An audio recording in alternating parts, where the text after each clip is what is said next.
Hello, chess fans! This is Rick from Chess to Impress with number 151 in the series Viewers Games. If you would like your game to be analyzed on Chess to Impress, you can send it to me by email to classroomchess64@gmail.com.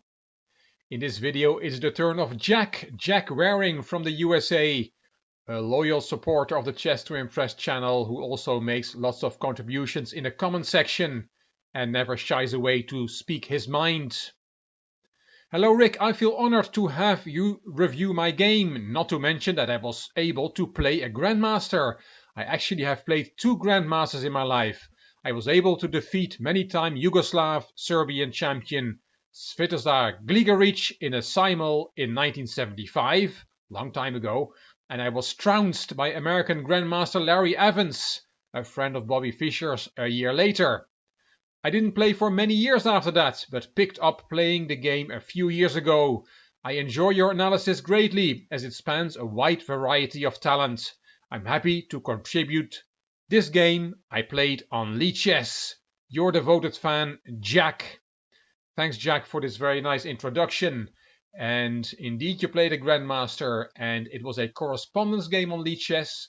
Jack goes under the name of Timothy S001.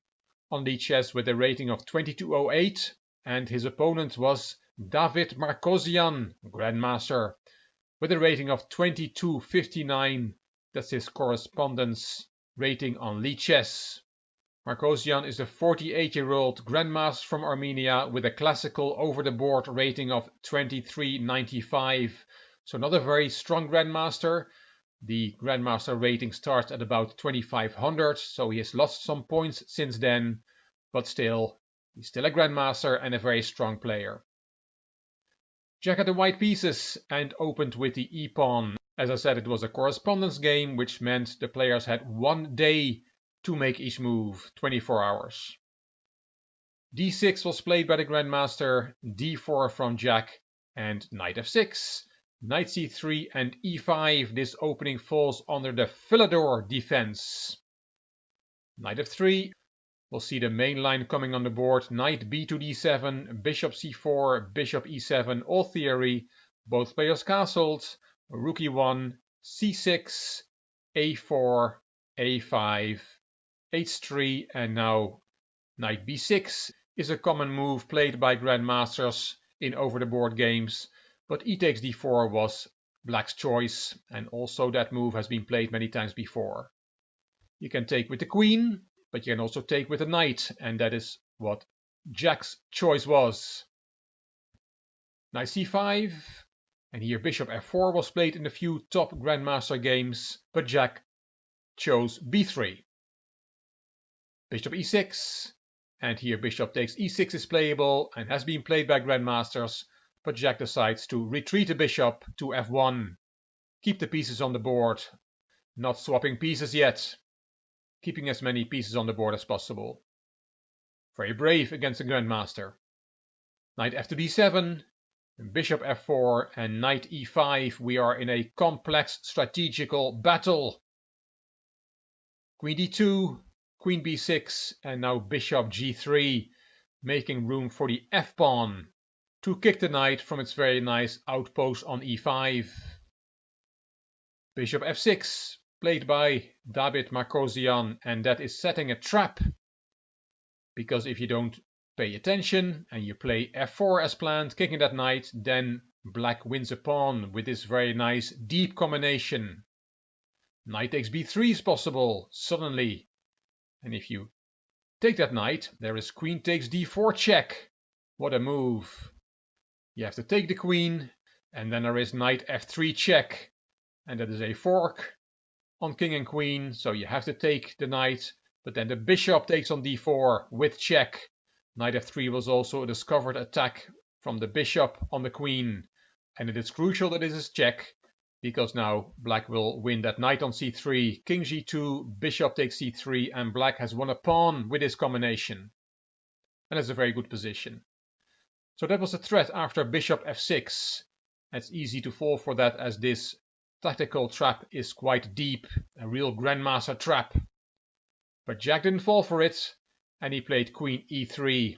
did not fall for the temptation to play f2, f4, which would open up that line to his king.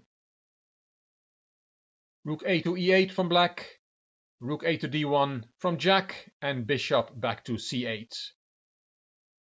Knight d to e2, and that is attacking the d6 pawn. Queen c7 to defend it, and now f3. f4 seems more ambitious, and this is also possible, but Jack decides to play up the f-pawn to f4 in 2 stages. First he goes f3, and then on the next move, as we'll see, he plays f4.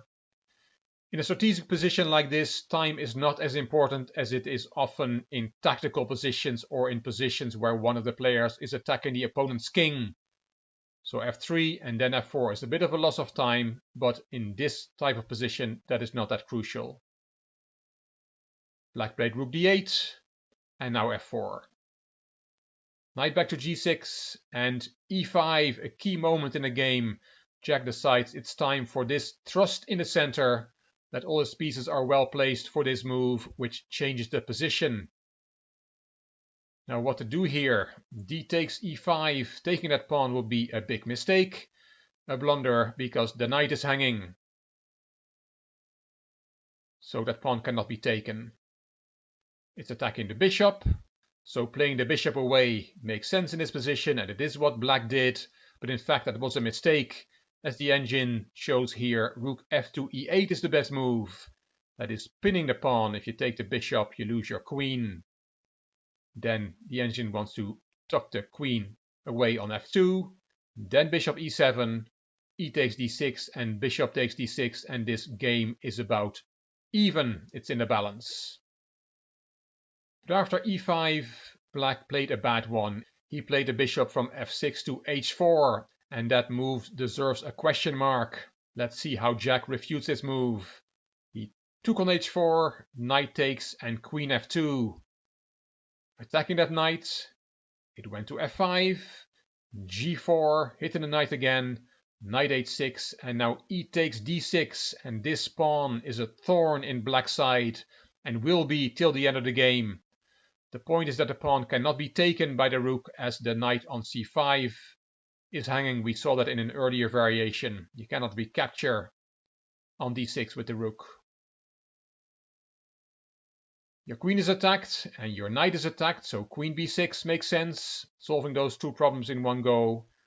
And then Jack played f5, f6, and knight e4, another great move from Jack, activating the knight with a tactical justification. The knight cannot be taken, because then the queen on b6 is unprotected.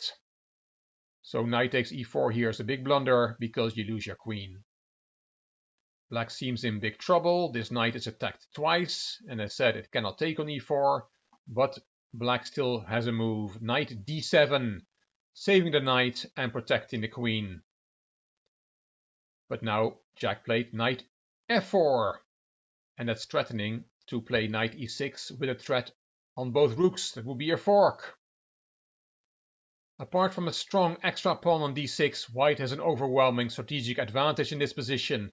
His pieces are nicely centralized and coordinating well.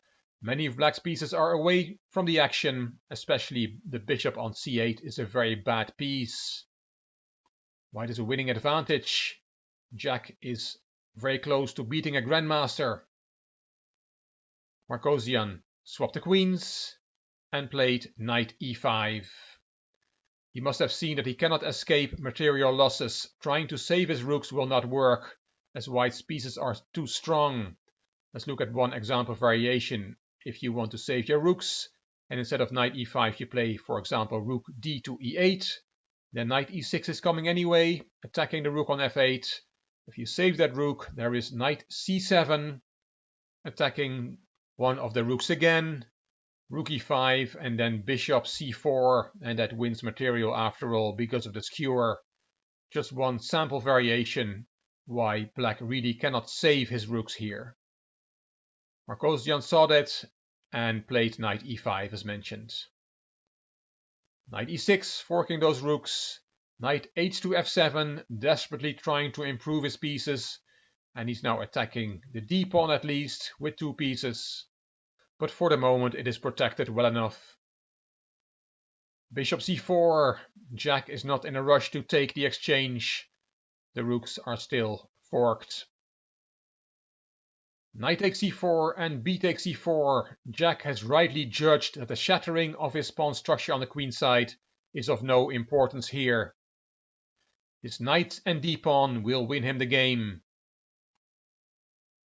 Here knight e5 is possible, but then knight 4 to c5 is the best move according to the engine, with the idea of landing another knight on e6 after this knight has taken one of the rooks. So Markosian decided on b6 to keep this knight out of c5. c4, c5 was Jack's next move, and again it is a very strong move, the strongest move according to the engine. B takes c5, and here knight 4 takes c5 is possible, but then black can at least eliminate the d-pawn. Still winning for white, but white had a stronger move, and Jack found it after b takes c5. He took on d8. Taking on f8 would have done the trick as well, but he took on d8, and after rook takes we saw the last move of the game.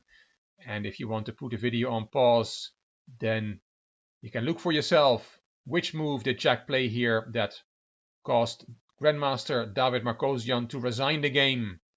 It is a very nice move. It is d6, d7, a final tactical shot, after which black resigned. The pawn cannot be taken. Let's have a look. What if we take it with the bishop?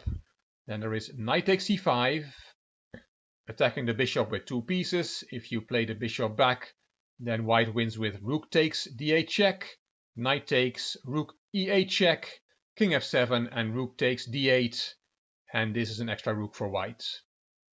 Let's go back. We took on d7, knight takes c5 with a double attack.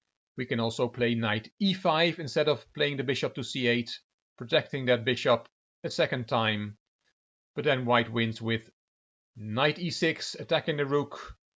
The bishop is pinned, so rook e8, then rook takes e5, nice move, f takes e5, and rook takes d7, with an extra piece for white. So let's go back to the final position. After d7, we try to take that pawn with the bishop. We can also try and take it with the rook, and why does this not work? Well, then we also see knight takes c5, attacking the rook. And if you play rook takes d1, that is not possible because of mate in one move. Rook e8 is checkmate. So after knight takes c5, you cannot take on d1. You can retreat the rook. It's protected there by the knight. But then white takes on d8 anyway. Knight takes, rook check, king f7. And we saw this variation already with an extra rook for white, and also to make things worse, this bishop is trapped and will also get lost on the next move. What if we try to save the bishop in the final position, bishop b7? Then there is also knight takes c5, attacking the bishop, and if you flee with the bishop, then there is a mate in two, just to show one variation. Rook check, it has to be taken, and checkmate. So after d6, d7, Grandmaster Markosian saw these variations and decided to resign the game, and Jack had beaten a Grandmaster. Wow, Jack, beating a Grandmaster is not something that many of us have on our resume, and the way you won this game is equally impressive. That bishop f6 to h4 move from your opponent on the 21st move was a mistake, but it was not very obvious, and from then on you played all the strongest moves and didn't give Grandmaster Markosian a chance to get back in the game. There is of course the question of engine help, a topic on which Jack and I swapped a few emails on another occasion. I don't know if engine support was used in this game, but let me be very clear, engine support is permitted in correspondence chess. The strongest correspondence chess players in the world have a whole range of computers and mainframes in their home, with a whole range of engines running to assist them with their correspondence chess games. These people are after the ultimate truth in chess. So the question if one of the two players or both players or none of the players use an engine in this game is irrelevant. In correspondence chess it is allowed. Either way, it's a great game from Jack. Thanks Jack for sharing this game, and well played. I hope you enjoyed this video. If you did, please give it a thumbs up. Please subscribe to the Chess to Impress channel and please leave a comment. I will read them all and I will reply to them all. If you liked the video, it would be great if you could share it on social media by clicking the share button on YouTube. You can find me on Instagram, on Twitter and on Facebook. This is Rick for Chess to Impress. Thank you for watching.